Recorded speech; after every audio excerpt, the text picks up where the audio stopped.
Hello, Dan Smith here. I directed this film back in, well, it feels like a century ago.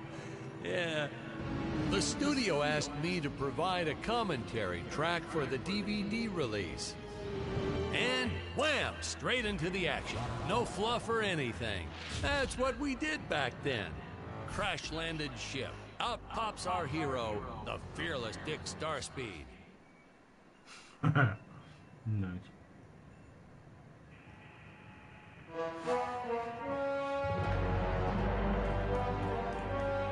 The ship's velocity reactor is damaged. I believe that I am stranded on an alien planet. Played, of course, by actor Jonathan Digby. Went on to some minor roles after this. Such a shame. I thought from day one this guy's got leading man written all over his face.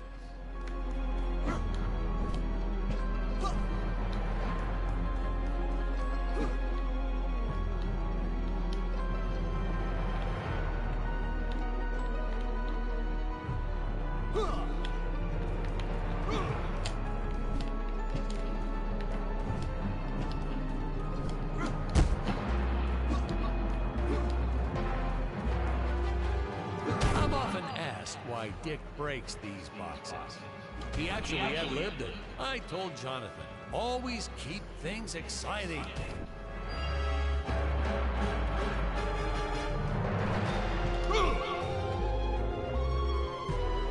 Greetings, citizens of Gravoria. I am Dick Starspeed, and I come in peace. Probably shouldn't have had Dick draw his weapon when he was talking about peace. Well, maybe one day we'll go back and CG it into a sandwich or something instead. Ha ha! Just kidding. This is what people pay to see. A no-name middle-aged B-list actor duking it out for stuntmen in costumes. Such stunning choreography. Now, the extras in those robot suits really knew how to take a punch. Oh, literally. I told Jonathan not to hold back. Give it all to him. Kick him in the nuts and bolts. And I know what you're thinking, but don't worry. We handled it responsibly. We made them all sign waivers not to sue for injuries.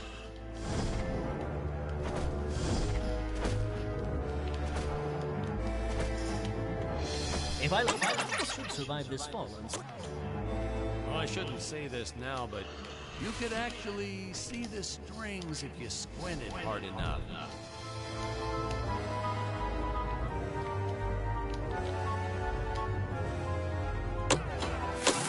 A screenwriting trick from back in the old days. You put a grain silo or some haystacks down and it solves all your gravity-related problems.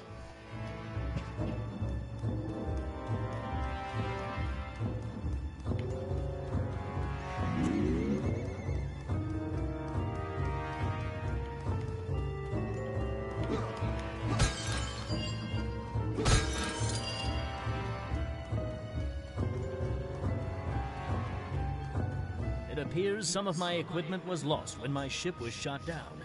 But what luck! This high-tech scanner reports that my ray gun is nearby.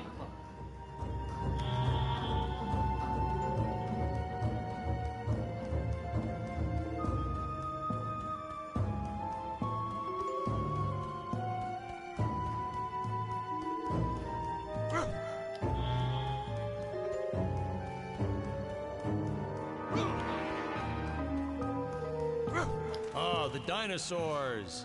You just don't see quality stop motion like this anymore, do you? Someone actually sat there and moved them, frame by frame. Today, it'd be done with computers, but where's the artistry in that?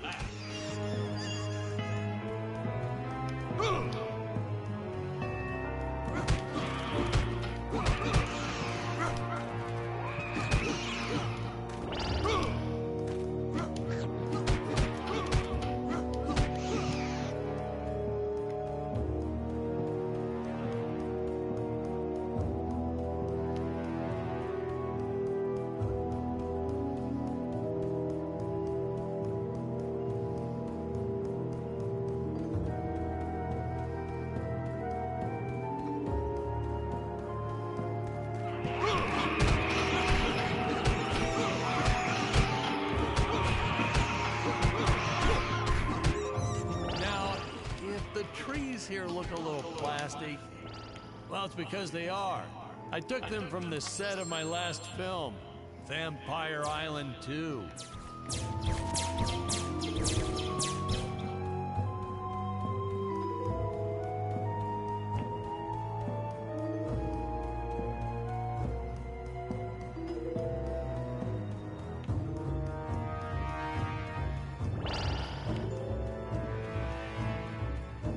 We got our fair share of nasty letters from scientists complaining about our portrayal of the dinosaurs.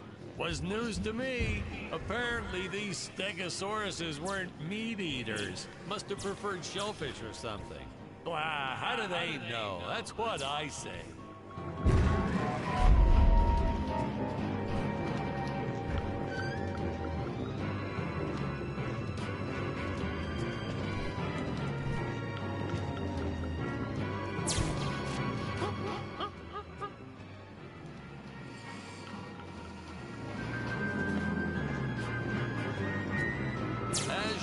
The local population is defenseless. That's where our hero steps in and saves the day.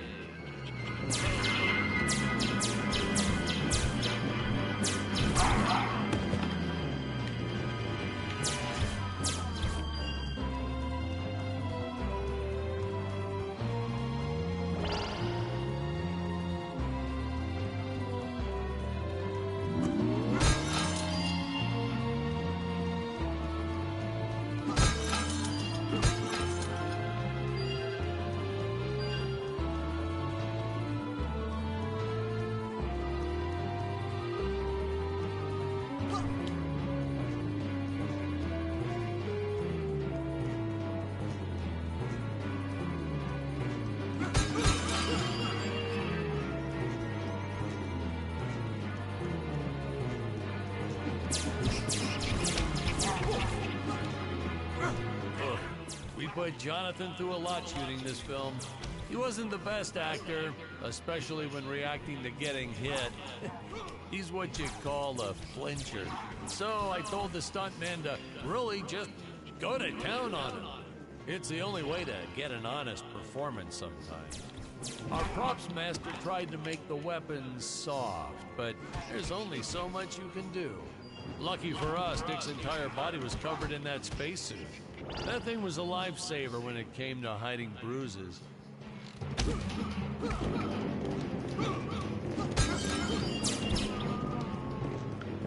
How curious. They dissolved into what appears to be gold.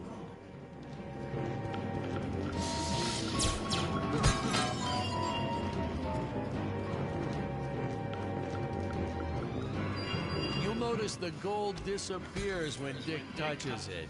We had a deleted scene that explained he's actually teleporting it back to his ship.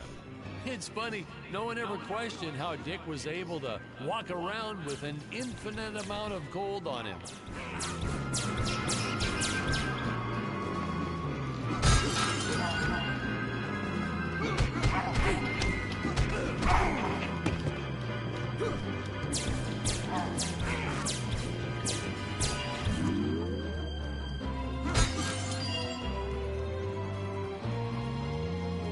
We had to redo these shots.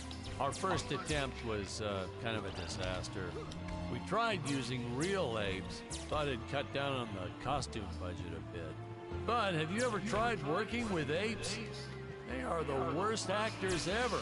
They don't sit still for a moment, and the second you take your eyes off of them, they're flinging their feces all over the place. Jonathan refused to work with him after he got, well, let's just say that he had to take more than a couple of showers one day. You know, you never forget the smell of monkey poo. We steam cleaned the studio top to bottom. Still never got rid of it entirely. All through the rest of the shot, we kept finding those little surprises hiding inside various props. Boy, were those the days.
really top-notch stop-motion effects, huh?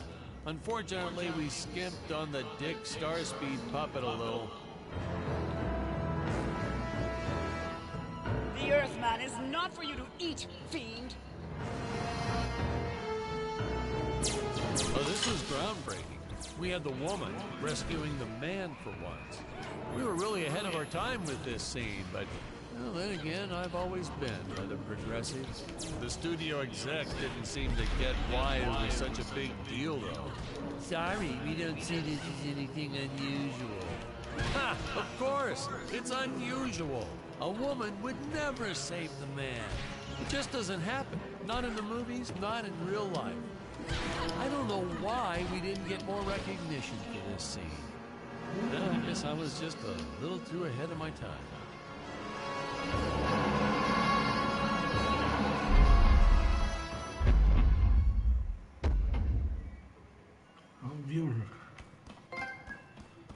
We're supposed to be seeing Dick and Scarlett's first dialogue scene here. Strange woman.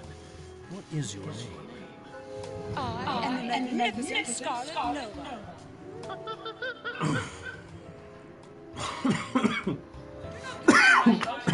Just be happy that you are still alive.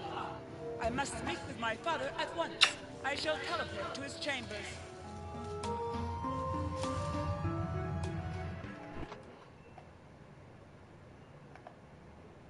So we'll be seeing our first example of teleportation being used by Scarlett right here. Where is this place? This is not my father's chambers.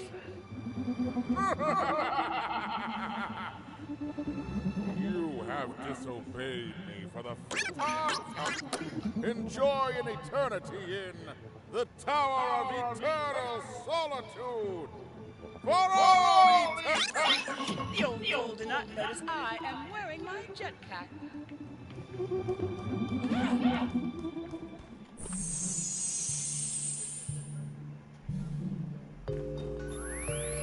Booster usage. Jump. Wait. Use booster. Survive deadly fall.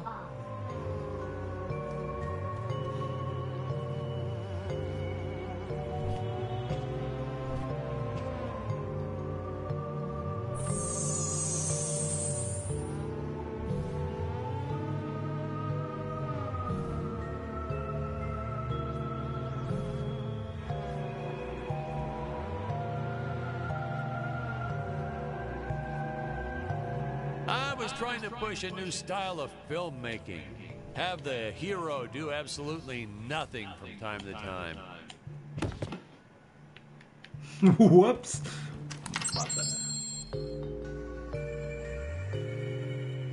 Survive, sort of.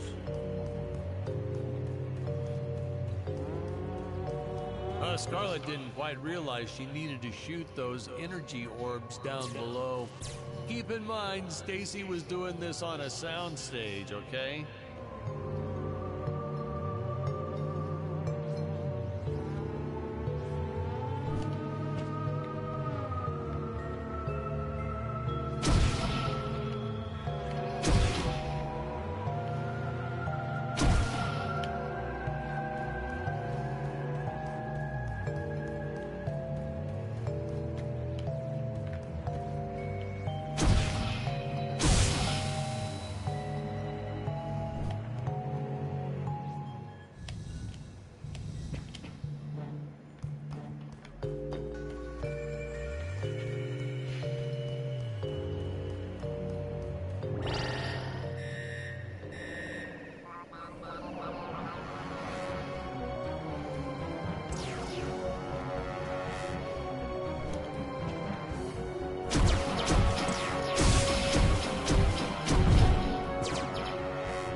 the energy imps.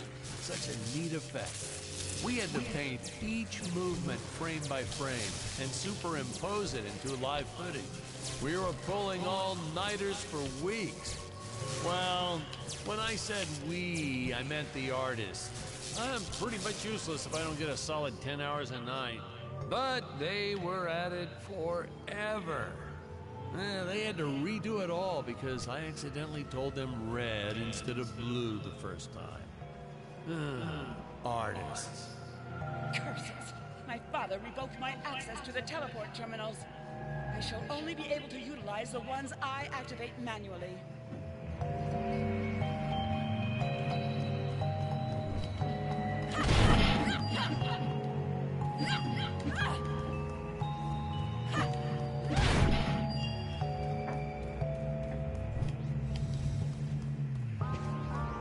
Man, some of these shots are dragging on longer than I remembered.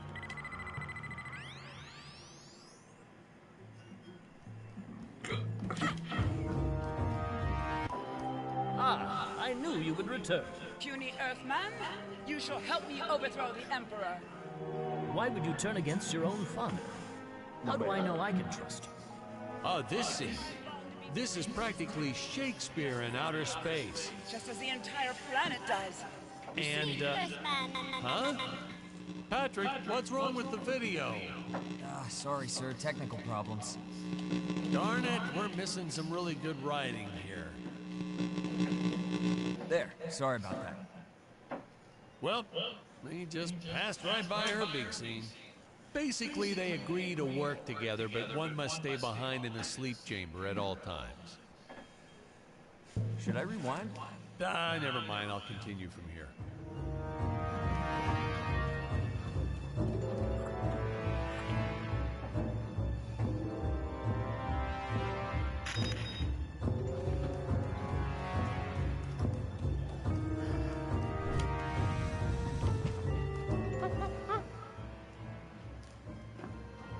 Right from the start, our budget was a little tight, even by standards back then.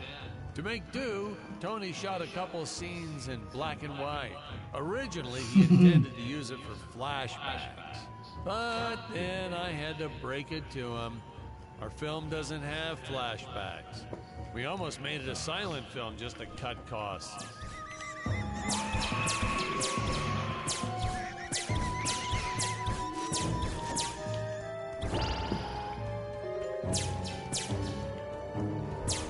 I felt it was an absolute necessity we have a T-Rex in this film, but we got this Serato thing instead. Of course, I went through the whole production thinking it was a T-Rex because, really, who can tell the difference anyway?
Wouldn't let me through there. So much stuff there.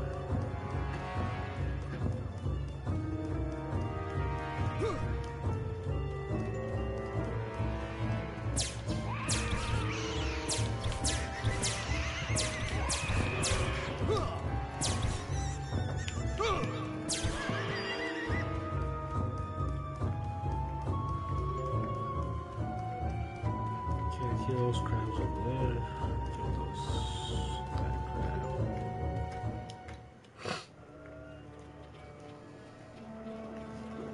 It would appear that now is the time for us to climb the Deadly Tower of Monsters.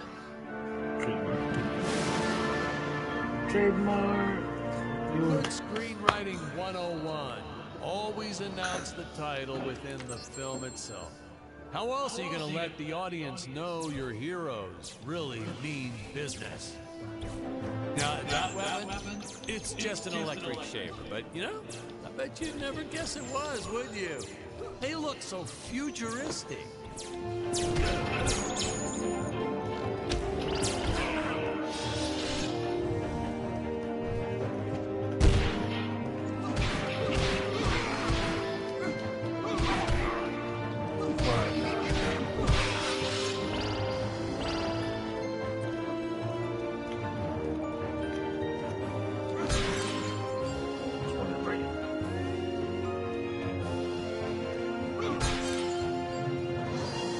Heavy metal.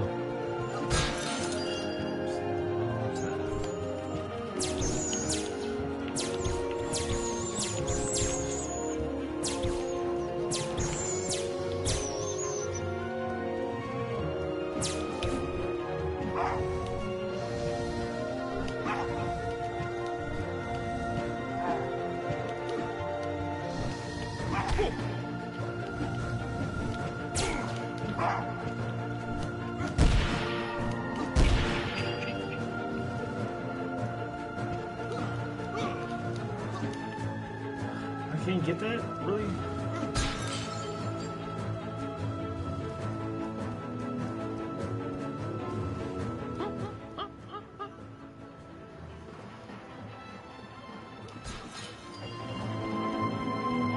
I'm gonna make use of that one at some of our meetings with the studio.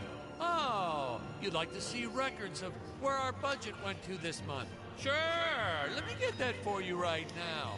Boom, boom.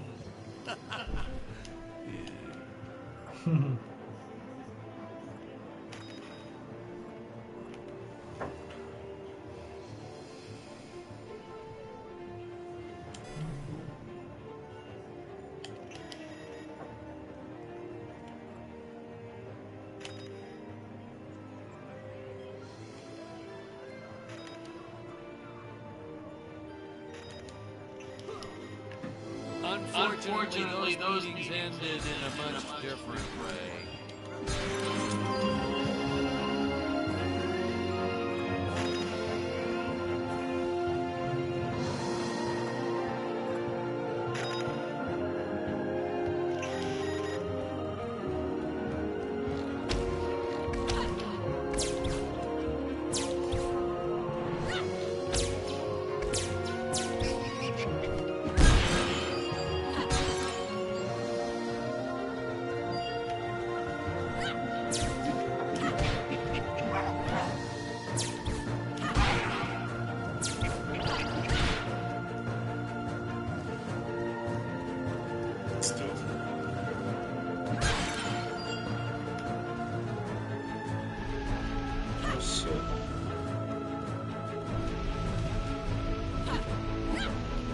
I know a taxidermist who helped us out with these bat creatures for real cheap.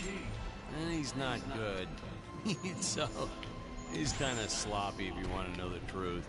But that's the best part. A sloppy bat looks scarier. Oh, but you gotta sew up that sphincter. Just trust me on that one.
kids. Some board member had these nephews who really wanted to be in the films.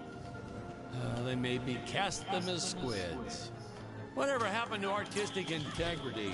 If you're going to cast a role not on merit, at least let it be a hot female role. My effects team kept assuring me the strings wouldn't be visible in the final cut, but I could see them. No transparent nylon. This stuff will do the trick. Yeah, right. I swear those darn strings is what made my hair go white.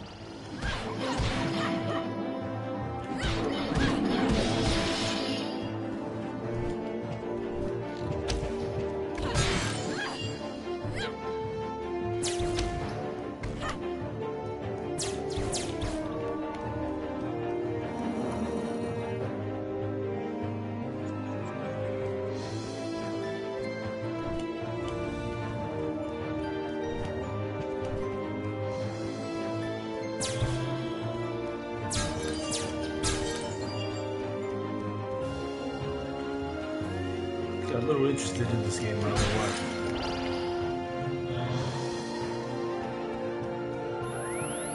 why. Air teleport usage. Jump. While in the air, use teleport. Quickly return to upper floor.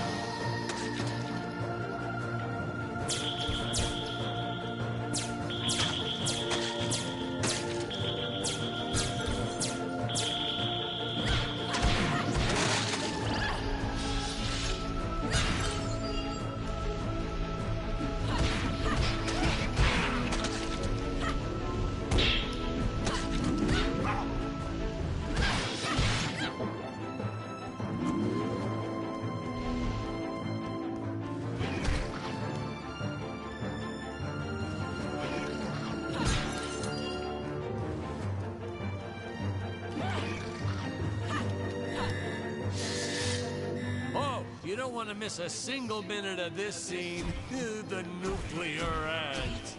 Hey, we need to remind the audience our heroes are climbing a tower. So I needed something that would stick the wall. Originally, we had these web-footed what-have-yous. Not very scary. And then I left some cake out in my trailer, and it was crawling with ants in the morning. And that's when it hit me. What is the most obnoxious thing in the world?